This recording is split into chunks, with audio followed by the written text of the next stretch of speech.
Chapter 4 श्लोक number कत?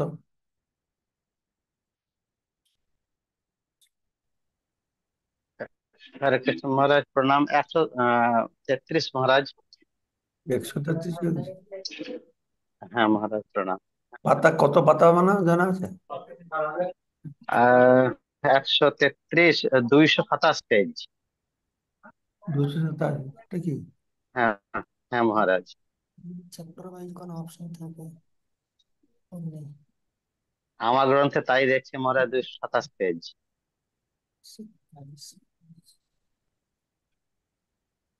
281, হরে কৃষ্ণ। হরে কৃষ্ণ। হ্যাঁ, আমার গ্রন্থে তো 281 পেজ। হ্যাঁ, আমারও 281। মানে হ্যাঁ, এটা বোধহয় লেটেস্টটা নাকি? 24, এটা 124। হ্যাঁ, 124। 281 পৃষ্ঠা, শ্লোক 133 শ্লোক নম্বর। নম্বর কত? 133 মহারাজ। ব্যাস, ঠিক আছে। ও, ঠিক আছে। না, এটা 173, 63।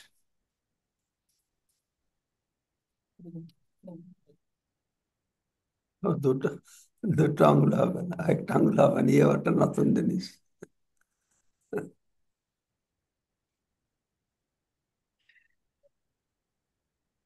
কত বললো? 133।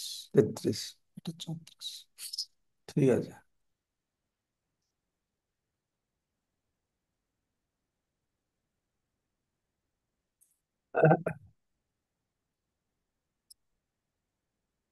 তো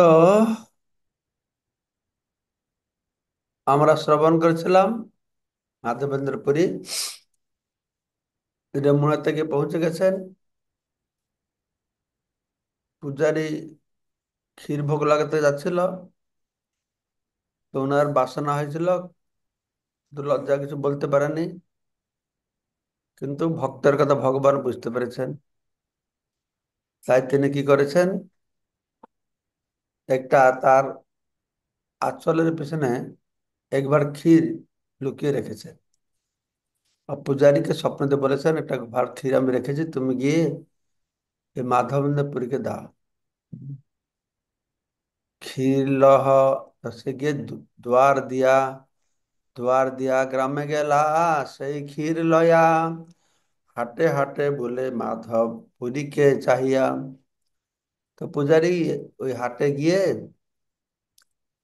খুঁজছে মাধবপুরীকে। ক্ষীর লহ এই যার নাম মাধবপুরী, তোমার লাগি গোপীনাথ ক্ষীর কইল চুরি। মাধবপুরী, আসো আসো, তুমি ক্ষীর নিয়ে যাও, তোমার জন্য গোপীনাথ ক্ষীর চুরি করেছে। তাৎপর্য বলা আছে, পরম সত্য ও আপেক্ষিক সত্যের পার্থক্য এখানে বিবরণ করা হয়। এখানে গোপীনাথজি খোলাখুলি ভাবে ঘোষণা করেছেন যে তিনি হচ্ছেন একটি চোর। তিনি এক পাত্র ক্ষীর চুরি করেছেন এবং তা গোপনে রাখা হয়নি, কেন তার এই চুরি এক মহান অপ্রাকৃত আনন্দের উৎস। ভগবান চুরি করবে আর জীবও চুরি করে। হুম। কিন্তু ভগবান চুরি করলে সেই চোরি লীলা হবে, জীব চুরি করলে সে কিলা হবে, কিলানি খাবে। তো ভগবান চুরি করলে সেই লীলা শ্রবণ করে আমরা সংসার কারাগার থেকে মুক্তি পাবো। আমরা চুরি করলে আমাদের কারাগারে ভর্তি হতে হবে। এই জড়জগতে চুরি করা একটি মস্ত বড় অপরাধ, কিন্তু চিৎ জগতে ভগবানের এই যে চুরি, তা এক অপ্রাকৃত আনন্দের উৎস। মূর্খ জড়বাদীরা, যারা পরমেশ্বর ভগবানের পরম ভাব সম্বন্ধে অবগত নয়, তারা কখনো কখনো শ্রীকৃষ্ণের চরিত্রের সমালোচনা করে, কিন্তু তারা জানে না যে তার আপাত নীতি বিগড়িত কার্যকলাপ যা গোপন রাখা হয়নি তা ভক্তকে আনন্দের সাগরে নিমজ্জিত করে। ভগবান যে কার্যকলাপগুলি অনৈতিক বলে আপাত দৃষ্টিতে মনে হয়, পাপ কর্ম বলে আপাত দৃষ্টিতে মনে হয়, তো তাহলে সেগুলো তো যারা ভগবানের গুণগান করছে খারাপ জিনিসগুলি কেন বলবে? তো লুকিয়ে রাখতো নাকি? ওগুলো না বললে হতো। তাহলে তো ভগবানের ভক্ত, ভগবান পরের নারীদের নিয়ে ডান্স করছেন, এটা লিখতে যাবে কেন? লিখতে যাবে কেন না, ওটা লেখা দরকার, যেহেতু সেটা আনন্দের উৎস। সেটা শ্রবণ করলে জীবের চিত্ত পরিষ্কার হবে, জীবের এই কাম ভাব দূর হবে। ভগবানের ওই লীলা যে কেউ শ্রবণ করে যথাযথভাবে যথার্থ ভক্তদের কাছ থেকে, এই পেশাদারি পয়সা কামাবার লোক মানুষকে আকর্ষণ করতে ভাগবতের অন্য সমস্ত কথা না বলে এই রাস পঞ্চোধ্যায় যে গোপীদের সঙ্গে ভগবান রাসলে সেটা বলতে চায়। তো সেই রকম না যে যথার্থ ভক্তের কথা শ্রবণ করব, তাহলে ঠিক আছে। তো মোটামুটি এর উদ্দেশ্য হচ্ছে পরমেশ্বর ভগবানের সমস্ত কার্যকলাপগুলি আনন্দের উৎস। তিনি হচ্ছেন আনন্দং ব্রহ্ম, আনন্দময় ব্যাসাল। তো সেই জন্যই তার সমস্ত কার্যকলাপ আনন্দময়। কিন্তু যেহেতু জড় জগৎটা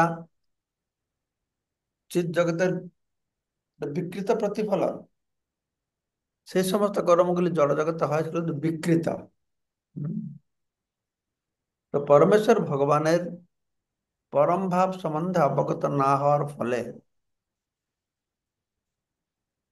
এই আহ, সমস্ত মূর্খেরা তার চরিত্রে কলঙ্ক লেপন করে এবং তার ফলে দুষ্কৃতিকারীর পর্যায়ে ভুক্ত হয়।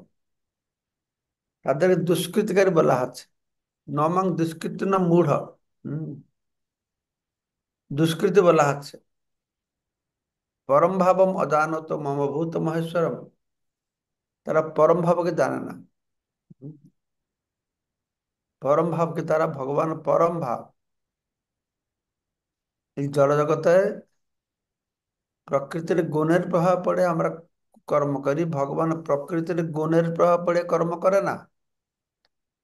এই আপাত দুষ্কর্মগুলি তিনি হচ্ছেন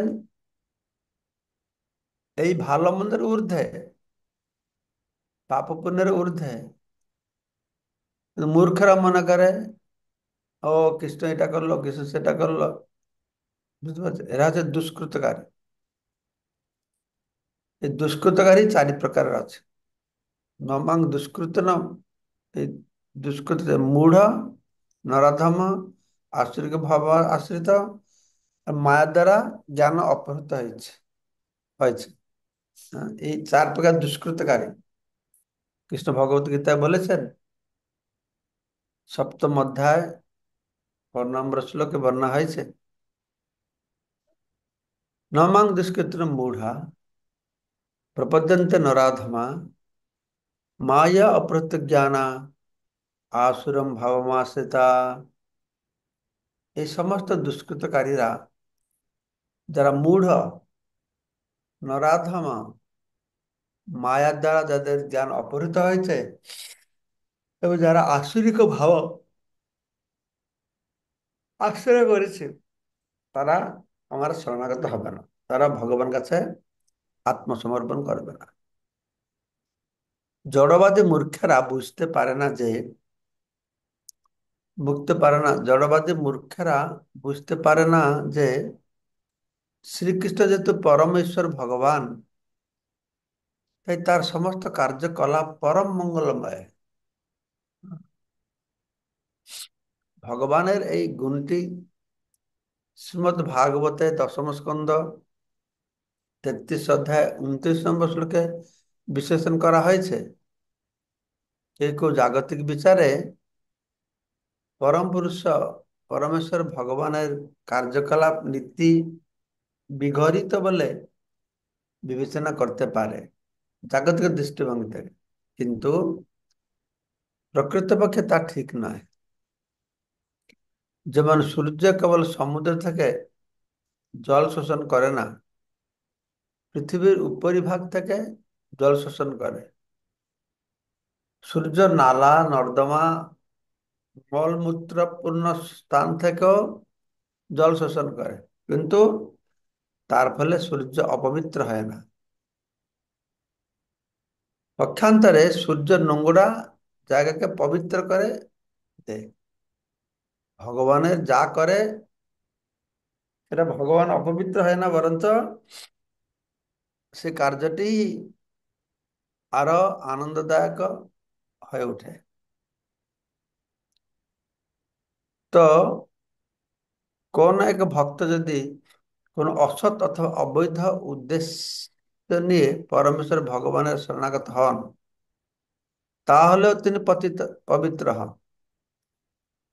ভগবানকে উদ্দেশ্য করে হোক, শত্রুতা করে হোক, যাই করে হোক, ভগবানের সঙ্গে যুক্ত হলেই সে পবিত্র হয়ে যাচ্ছে। তার অপবিত্রতা ভগবানকে স্পর্শ করতে পারে না। তিনি হচ্ছেন অপাপ বিধম। ভগবান সমস্ত পাপ নিতে পারবে, পাপ তাকে স্পর্শ করতে পারবে না। তাই ভাগবতম 10ম স্কন্ধ 29 অধ্যায় 15 নম্বর শ্লোকে বর্ণনা করা হয়েছে যে কাম ক্রোধ অথবা ভয়ে, ভয়ের বশবর্তী হয়, ভয়ের দ্বারা পরিচালিত হয়। কামম ক্রোধম ভয়ম, এটা কেউ যদি পরমেশ্বর ভগবানের সমীপবর্তী হন তাহলে তিনি পবিত্র হয়ে যান।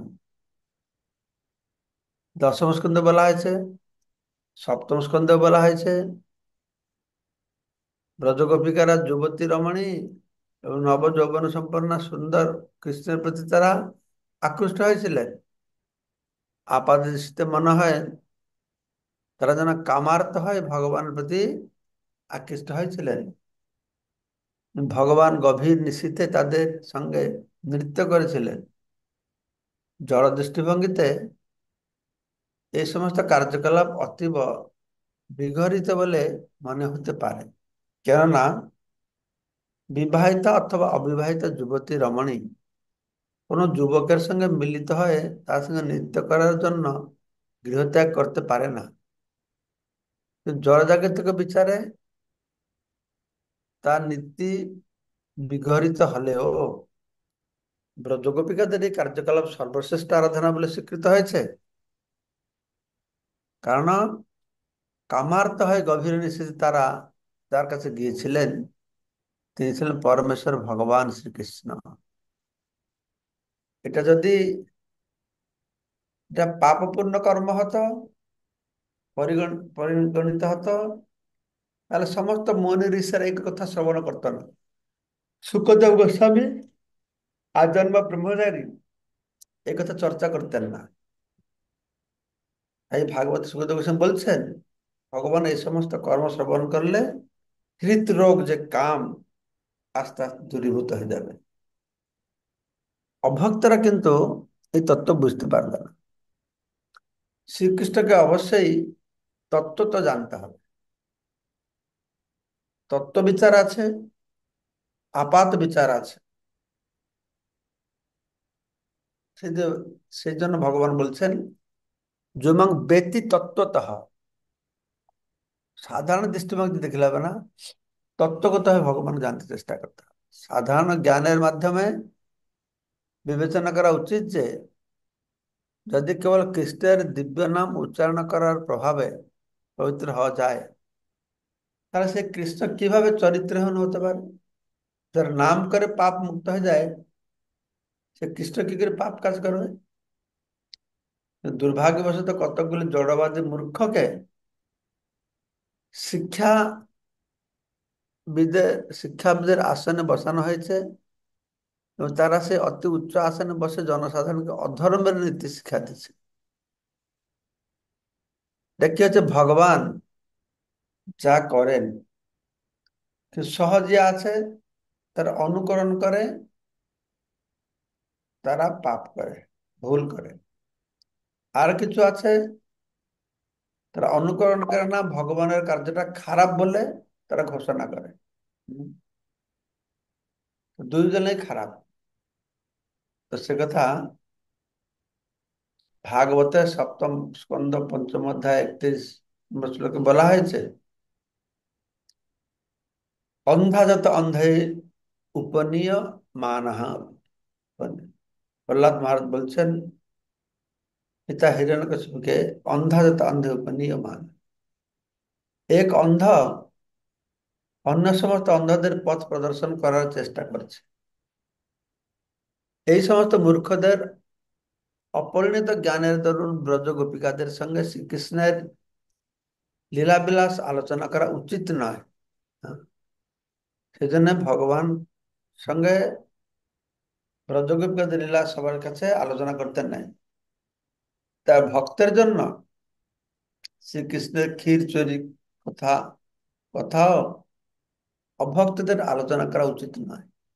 অতএব সাবধান করে দেওয়া হয়েছে যে এই সমস্ত বিষয়ে এমনকি চিন্তা পর্যন্ত করা উচিত নয়। খ্রিস্ট যদিও পবিত্র থেকেও পবিত্রতম। হ্যাঁ, ওম অপবিত্র পবিত্র বা সর্বাস্তাগত বিবাহ যশ স্মরত পুণ্ডরীকাক্ষ বায়ান্ত সূচি। স্মরণ করলেই বাহ্য অভ্যন্তর সূচি হয়ে যাবে। সে পবিত্র থেকে পবিত্রতম, পরম ব্রহ্ম পরম ধামম পবিত্রম পরমম ভবান, পবিত্র। তবুও জড়বাদীরা যদি শ্রীকৃষ্ণের লীলাসমূহ অতি গর্হিত বলে মনে করে, তাহলে তারা নিজেরাই কলুষিত হয়ে পড়ে। যে ভগবান লীলাকে শুদ্ধ মনে শ্রবণ করবে, আপাত দৃষ্টিতে কলুষিত হলেও সেই বিশ্বাস করে যে শ্রবণ করবে, সে তার কলুষিত দূরীভূত হয়ে যাবে। এবং সঙ্গে সঙ্গে যে জড়বাদীরা কৃষ্ণের লীলা সম্পর্কে গর্হিত বলে মনে করে, তারা কলুষিত হয়ে যাবে। তাই শ্রী চৈতন্য মহাপ্রভু কখনো ব্রজগোপিকাদের সঙ্গে শ্রীকৃষ্ণের আচরণ জনসমক্ষে আলোচনা করেননি। যখন মহাপ্রভু গোটা গোপীনাথ যেতেন গদাধর পণ্ডিত কাছ থেকে শ্রবণ করার জন্য, প্রতিদিন জিজ্ঞাসা করতেন মহাপ্রভু আজকে কি কথা শ্রবণ করবেন। আর তিনি ধ্রুব প্রহ্লাদ চরিত্র শ্রবণ করতেন। আর যখন সন্ধ্যাবেলা সবাই চলে যেত, শুধু স্বরূপ দামোদর রায় রামানন্দকে নিয়ে তিনি ভগবানের অন্তরঙ্গ লীলা সব আলোচনা করতেন। সে বিষয়ে তিনি কেবল তার অতি অন্তরঙ্গ 3 জন পার্ষদের সঙ্গে আলোচনা করেছিলেন। পেশাদারী ভাগবত পাঠকদের মতো তিনি কখনো সমক্ষে রাসলীলা আলোচনা করেননি। যদিও পেশাদারী পাঠকেরা কৃষ্ণকে অথবা শ্রোতাদের মনোভাব হৃদয়ঙ্গম করতে পারে না, পক্ষান্তরে পেশাদারী পাঠকেরা কৃষ্ণকে অথবা শ্রোতাদের মনোভাব হৃদয়ঙ্গম করতে পারে না। পক্ষান্তরে শ্রী চৈতন্য মহাপ্রভু জনসাধারণকে ঘন্টার পর ঘন্টা সমবেতভাবে কীর্তন করতে উৎসাহিত করেছেন। অর্থাৎ সাধারণ মানুষ এই রাসলীলা নিয়ে বেশি পেটাপেটি করা উচিত নয়। যেহেতু সেই এরিয়াতে আমরা ঢুকতেই পারবো না, তখন কি করতে হবে? হরে কৃষ্ণ মহামন্ত্র কীর্তনে সবসময় আমাদের লিপ্ত থাকতে হবে। ক্ষীরলয়া সুখে তুমি,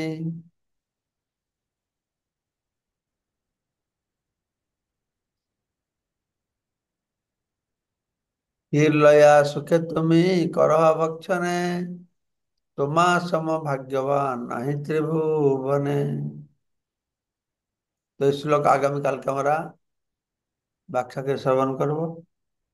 আমাকে একটুখানি ক্লাস দিতে যেতে হবে ছাত্র সমাজ। এইখানে রহিল গ্রন্থ অমৃত লহরী, ভজন বলিয়া সবে বল হরি হরি হরি বল। মঙ্গলময় প্রভু কি বলছে? হরে কৃষ্ণ মহারাজ, প্রণাম মহারাজ। মহারাজ, এই পরম সত্য আর আপেক্ষিক সত্য যদি একটু পরিষ্কার করে দেন মহারাজ। পরম সত্যটা সব সময় সত্য, কোনো পরিবর্তন হয় না। পরম সত্যটা নিজের অস্তিত্বকে প্রকাশিত করতে হলে অন্য কারোর উপর নির্ভর করে না। কিন্তু আপেক্ষিক বস্তুগুলি অন্যের উপর নির্ভর করে নিজের সত্তাকে প্রতিষ্ঠিত করতে হবে। আপেক্ষিক আপেক্ষিক বস্তু হচ্ছে কি না, সাধারণ বিচার যেটা আমরা জানি সেটা আপেক্ষিক। তার স্থায়িত্ব নেই, তার অস্তিত্ব নেই। কিন্তু পরম সত্য সে সবসময় সমান, সে অব্যয়, অপরিবর্তনীয়। বিদ্যুৎ প্রভু।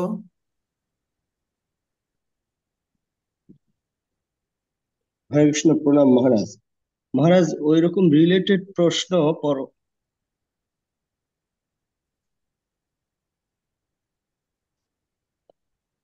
হরিবল।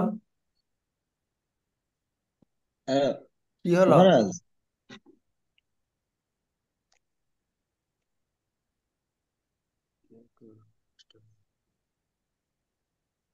হরিবল।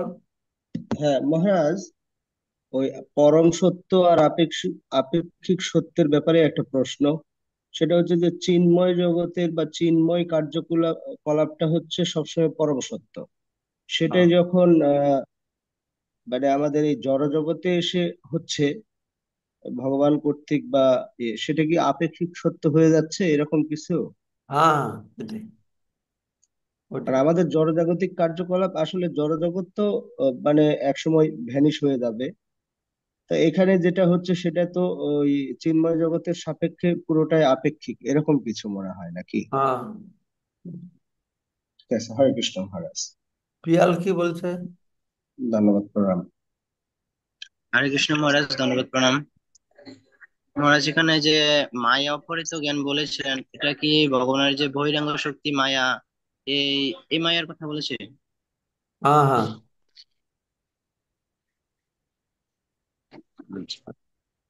ধন্যবাদ, প্রণাম মহারাজ। ঠিক আছে, তাহলে সবাইকে অশেষ ধন্যবাদ। বাঞ্ছা কল্পতরুভ্যশ্চ কৃপা সিন্ধু পতিতানাং পাবনেভ্যো কল্পতরু সকল বৈতরণী বৎস কৃপা সিন্ধু ভগবৎ বৈষ্ণবেভ্যো